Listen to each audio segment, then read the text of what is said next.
या बातमीचे प्रायोजक आहेत hotel Badepeer, Laxmi market, Vijapur west, Solapur. दुसरी शाखा मुस्लिम बादशाहपेठ, जिंदाशहा मदार चौक, सोलापूर। 10,000ची खंडणी मागितल्या प्रकरणी एकावर गुन्हा दाखल। याबाबत मिळालेली अधिक माहिती अशी, यातील फिर्यादी विकास विजय मोठे, राहणार गोल्डफिंच पेठ, पोस्ट ऑफिस समोर, सोलापूर। यातील आरोपी यांनी या मोबाईल क्रमांकावरून फिर्यादीचे भाऊ विनोद हा घरी असताना त्याच्या मोबाईल क्रमांकावर फोन करून तुम्हाला 13 महिने आत बसवले, आता तुला आणि केदारला आत बसवतो असा दम दिला। तसेच 1 ऑगस्ट 2025 रोजी दोनदा परमिट रूम मध्ये येऊन क्वार्टर बाटल्या, पाण्याची बॉटल, सिगरेट असे मागून त्याचे 1700 रुपये बिल न देता दम देऊन तुला दुकान चालवायचे असेल तर मला हप्ता म्हणून महिन्याला 10,000 रुपये तसेच अधून मधून दारू पिण्यास द्यायची, नाही तर तुझे दुकान चालू देणार नाही असा दम देऊन फिर्यादीकडून जबरदस्तीने 1000 रुपये आणि दुकानातील काउंटरवर ठेवलेले कॉटन ब्रीझर असे वस्तू जबरदस्तीने घेऊन गेल्या प्रकरणी यातील फिर्यादीने दिलेल्या फिर्यादीवरून संबंधित आरोपी नागेश शिवाजी महानूर, राहणार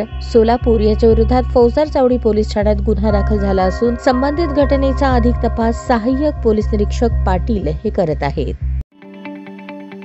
ताज्या बातम्या पाहण्यासाठी प्राईम महाराष्ट्र न्यूज चॅनलला सबस्क्राईब करा।